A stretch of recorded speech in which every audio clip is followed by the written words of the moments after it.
everybody, I'm Barbara. I see you all found the papers. You'll need these later. So for now, you can just ignore them. I'll tell you when you need them. I'm going to present you my talk about how I went from a circus context to a UX designer, and more specifically about the art of building trust. I do want to tell you a little bit about myself. Today, I feel confident in saying that I'm a creative person. But for the longest time, I didn't think I was. I thought of creativity in terms of drawing or sculpting or dancing, and I could do neither of those. So to me, creativity was intimidating. And yet, at the same time, when it came to choosing an education, I went for computer science, purely because I thought that that was somewhere where I could think outside of the box.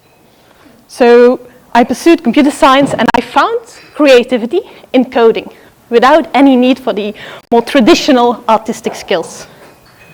Ironically enough, I have been involved with Circus for over 15 years, and I've been teaching for 10. I saw myself as a technical person. I could do tricks, I could do skills, but I tried to stay away from the artistry that surrounded. And it's only been quite recently that I've discovered that I can be creative. When I started working as a UX and UI designer, I started working mainly with people who thought of creativity in the same way as I did. They thought that they were not creative people. And it was after I facilitated my very first creative workshop that I discovered something, because it felt surprisingly familiar. Something clicked. I had never done that before. I had never facilitated a design workshop, and yet at the same time, it felt like I had done it 1,000 times before. And I realized that whether I'm teaching Circus or helping people in a design workshop, it's the same really. Because creativity isn't something that you have or don't have. Creativity is something that you do. And it's quite scary. And if you want to be creative, it's all about trust. I teach mainly aerial circus. What I ask people to do is objectively insane. I ask people to climb 4, 5, 6 meters into the air. I ask them to turn upside down, head facing the ground, wrap some fabric around your body, and let go. Drop. Straight towards the floor. And you want to know what the really crazy part is? People do this. Stepping out of your comfort zone is no easy thing. And it's my role, when I'm teaching Circus, to facilitate the process of pushing boundaries, to see how close people are to panicking, and how to help them overcome their fears. In my professional life, when I'm doing UX research, I basically do the same. People are scared, because I'm a stranger. I come into their workplace and I ask them, what's difficult for you? What can't you do? What frustrates you? I ask them to show vulnerability and to trust me, that I'll help them, and I'm not just there to help corporate gain more profit.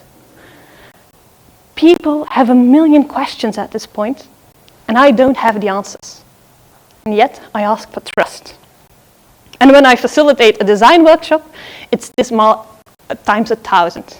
Because I put people in a room with their peers, or God forbid, their superiors, and I ask them to tell me why their job is hard. I need to know where it hurts for people, so that we can tackle these issues. And the only way that I can get this information is if people feel safe enough in that room to tell me. If people trust me and each other. I ask people to step outside of their comfort zone, outside of their routine, and engage in activities that might show a skill which they're not comfortable in front of the people whose opinion matter to them. And for some people, showing that drawing that they made just there in that room is at least as scary as that 6-meter aerial circus drop. So let's talk about trust. What is trust? Well, as most abstract concepts, it can be tricky to give a concise definition for trust, but I particularly like this one. It says that trust is the willingness for somebody to be vulnerable to the actions of somebody else, based purely on the expectation that that other person will do something that will benefit them, regardless of any control. So if I trust you, I put my vulnerability forward, and I trust that you will do something I like, but I can't control it. I'm completely putting my fate in your hands. I like this because it emphasizes vulnerability. Because with vulnerability comes responsibility. When my student is up in the air and I tell them that they're good to go, I better be 100% sure that I've done everything in my power to make sure they're good to go. So us as UX professionals, we need to be aware of the responsibility we take on when we're asking people to show that vulnerability. And that's trust in us, in me as a teacher, in us as a facilitator, as a professional. But I don't only want people to trust me. I want them to trust each other, their group, and most of all, themselves. But when you're working on building trust, you don't get a clean slate. People have past experiences, and most of them won't play in your favor when you're trying to gain somebody's trust. So you have to find a way to overcome them. And for me, it's helped to break it down in where trust matters when we're dealing with a creative process and how we can tackle each hurdle one at a time. So let's do just that. Take it one step at a time.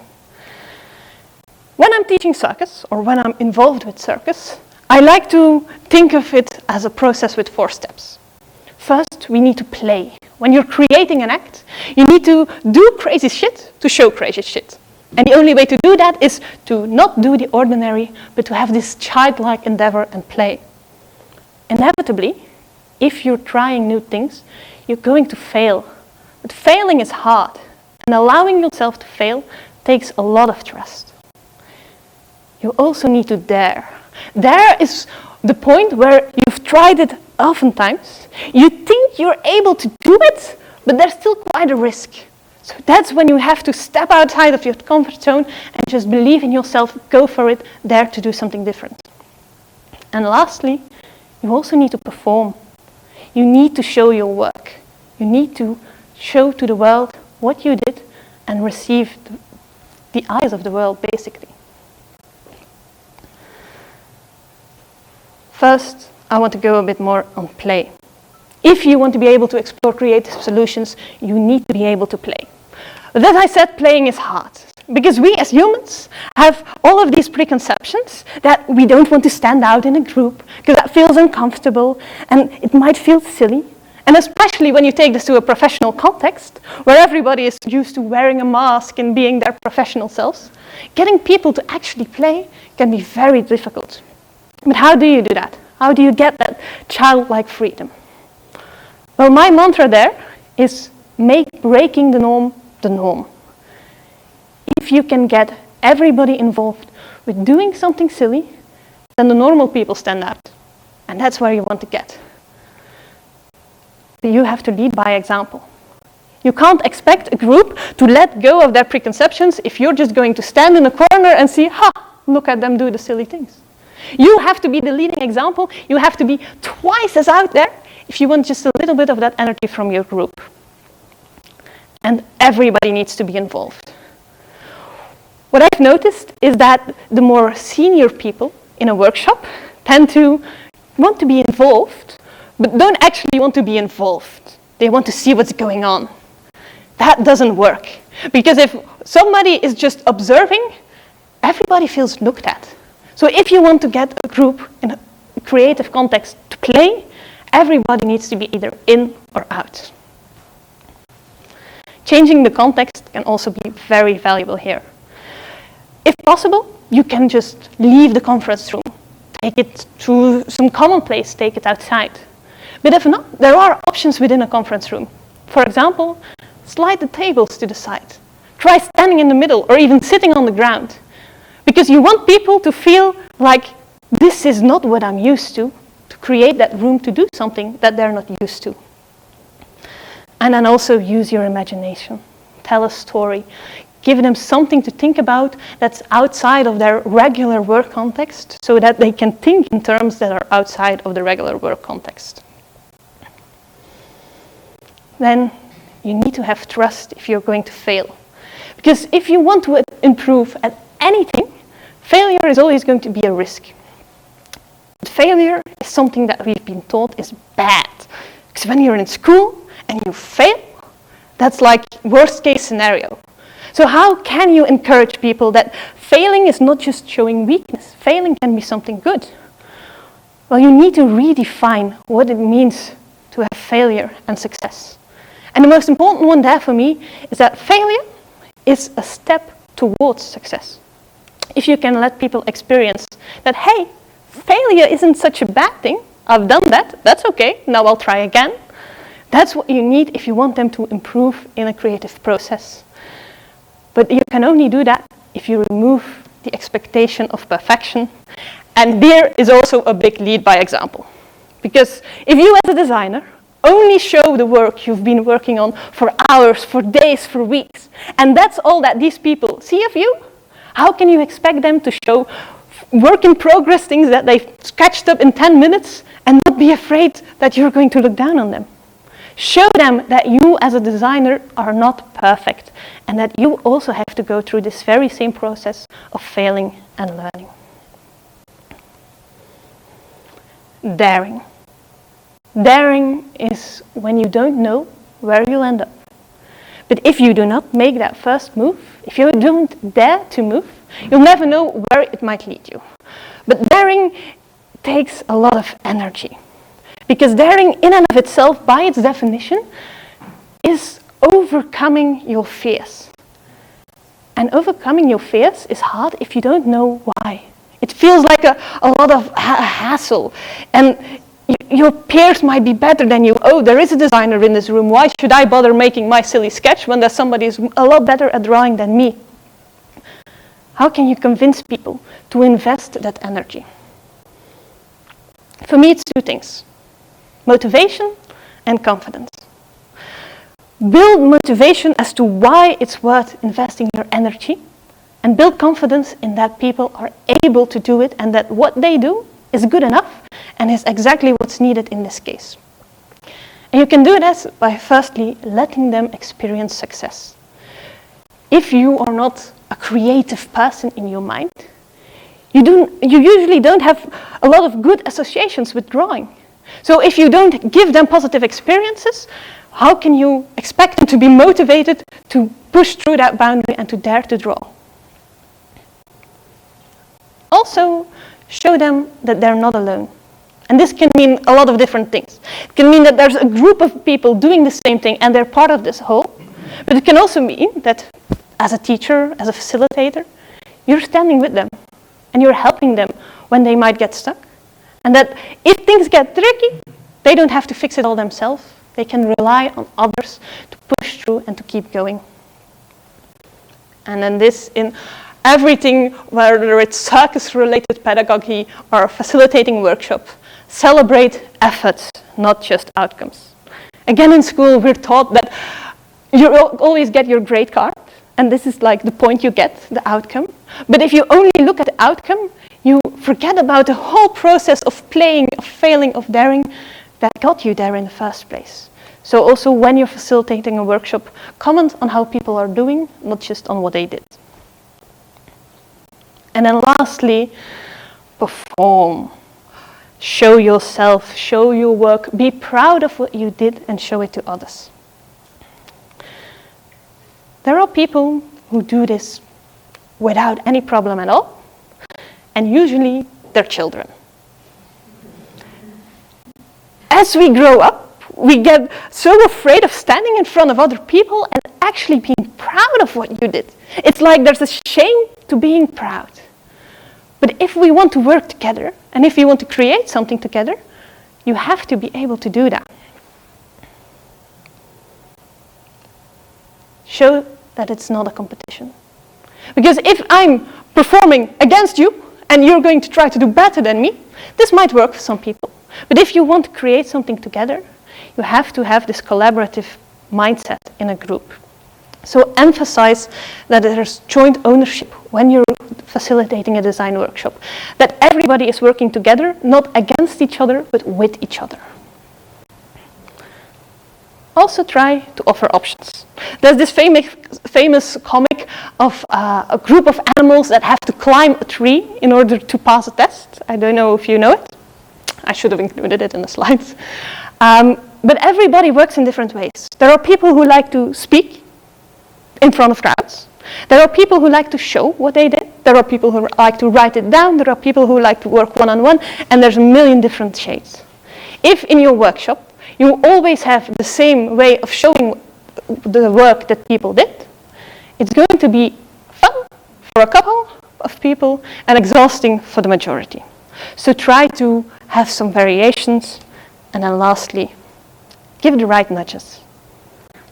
This is the hardest one to learn as a facilitator. But when people want to show something that they are proud of, usually you can tell. And then it's your job to, at the right time, give them that nudge, to dare to be proud, and to actually show your work. So play, fail, dare, and perform. Enough for the theory. Time to put it into practice. This is the point where you actually need the paper and the pen. And you can start by folding the paper in two.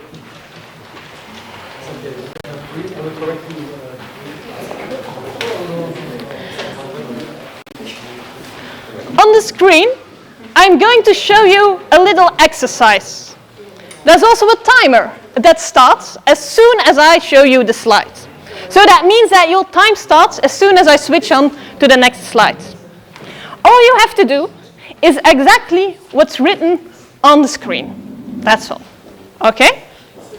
Try to do this just for yourself. So don't be bothered with people around you. In your own time, try to do this exercise.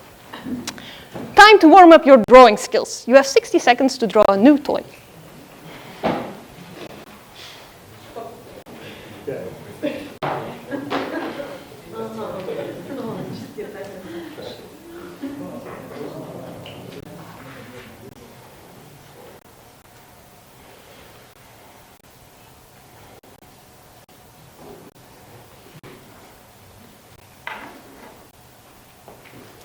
We're about halfway through.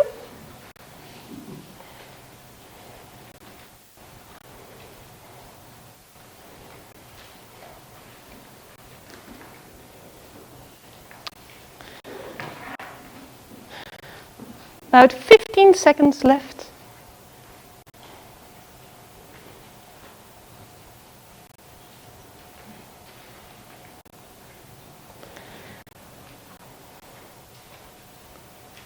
And time's up. I don't know how you did. Usually I don't do this in front of a room full of designers, so I'm really curious how this will go. But we're going to try a second exercise. You can turn your page around. You should have a blank slate again. And we're just going to do the same exercise again. There's going to be instructions on the screen. You do just what's written on the screen and only that. Okay? Here we go. Second exercise. Animals are always a big hit when making toys, so just write down the name of an animal on your page. 10 seconds left.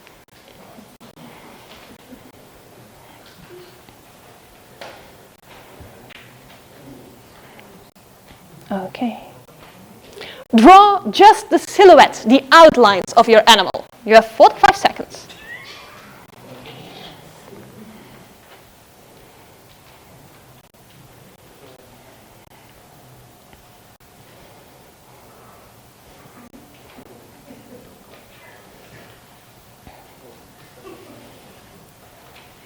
We're about halfway through.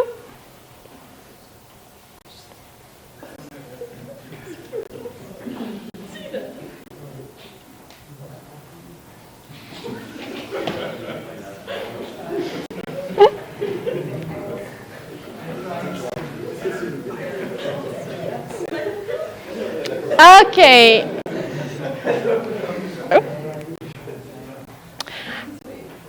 Oh, is it playing? Animals are cool, but so are robots. So let's give your animal a robotic face.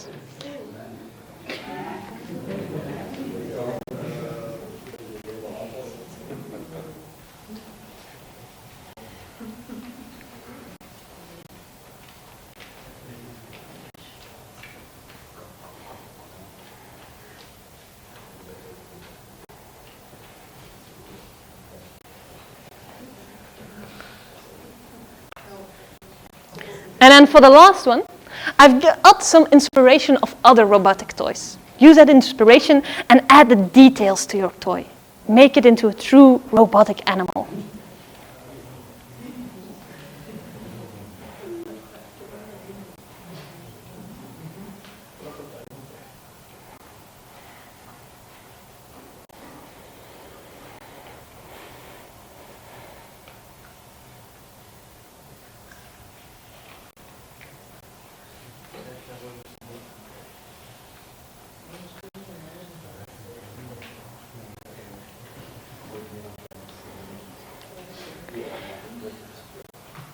You have about 15 seconds left to complete your masterpiece.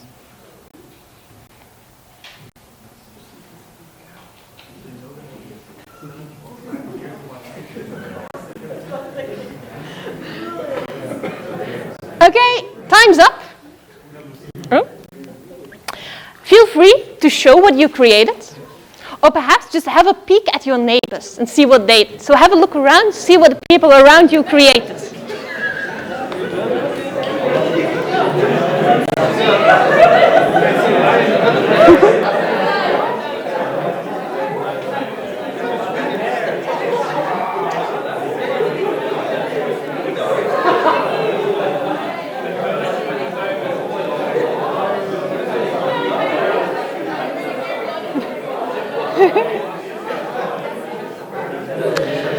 I like to play this game when I'm starting a design workshop because I find it perfectly illustrates what we're doing in the workshop. We're creating the constraints that allows creativity to thrive. But it also has another goal. What was my goal of the game? I don't care about the toy you created. It's an artifact. It's not the real goal. But what I did was, especially in the second part, you did not have time to think. So you also didn't have time to worry about what other people were doing. And everybody was doing the same thing. Everybody was drawing. So I saw here the people at the front, they were not drawing and they felt uncomfortable because they were not doing what everybody else was doing. So I gave you the opportunity to feel like what it's like to be childlike, completely involved in an activity and to play. Then for the first part, for some of you, maybe I've let you experience what it's like to fail. And if so, hopefully that it's not a big deal. I've let you redefine failure as one of the things we do, as a step of the process, and as a chance to learn and try again. Then I also helped you a bit to actually get the drawing going. I've given you some instructions, and they were very simple. Write down the name of an animal. And you succeeded at that. You just failed to draw something perhaps, but now, yes, I can do this. Let's go, keep going, because you are able to write down the name of an animal. So the next steps don't feel so big anymore once you've got somebody there to help you and to build your confidence in what you're doing. And then lastly, perform. After the first part of the exercise, I didn't ask you to show me your work. I didn't laugh at you because some pages were still empty after it. I didn't make fun of you because you weren't able to do something. But for the second part, I did give you an opportunity to be proud of the drawing you created. And I nudged you a bit by inviting your neighbors to come have a peek and to actually look at the things you did. This game has tried to redefine what it means to play, to fail, to dare, and to perform. And to show you that it's really not a big deal to do each of those things within this group. And hopefully, by letting you do this game, I succeeded in growing your trust for each of these 4 aspects. Trust yourself, first and foremost, that you can do it. Trust me as a facilitator that I will guide you through this process, and trust the group to be welcoming and to allow you to try new things. When I'm preparing a design workshop, I like to keep these 4 things in mind. I like to think, do I have enough trust for these people to play? Have I built the trust where they can fail? Have I the trust so that they will be able to dare? And do I have people that feel like they can perform in this group? I want people to be able to step away from this notion that I had, that I'm not a creative person. Because creativity isn't something that you have or don't have, it is something that you do. And when you want people to be creative, it's all about trust. Thank you for giving me the opportunity to have the talk. Thanks to UX Bears.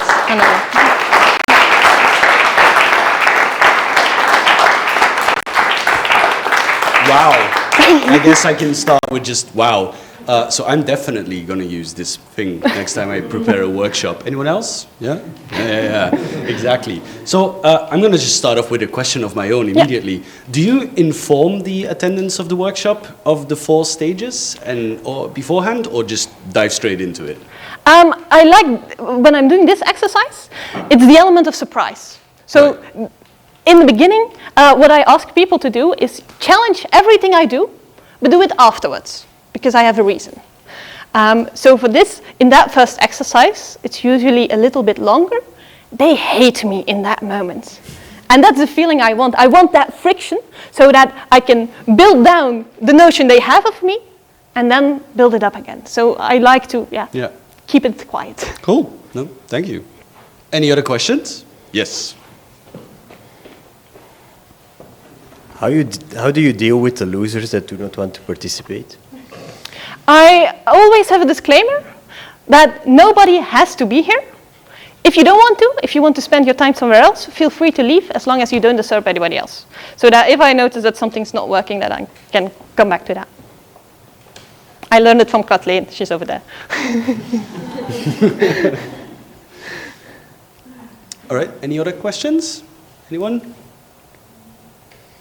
No? Well, I'm sure you'll stick around for a bit longer in case you have any other questions. I have, if I find it, another one of those highly exclusive, you can only get one once you've dared to come up on stage and performed. Hi. See what I did there? Yeah.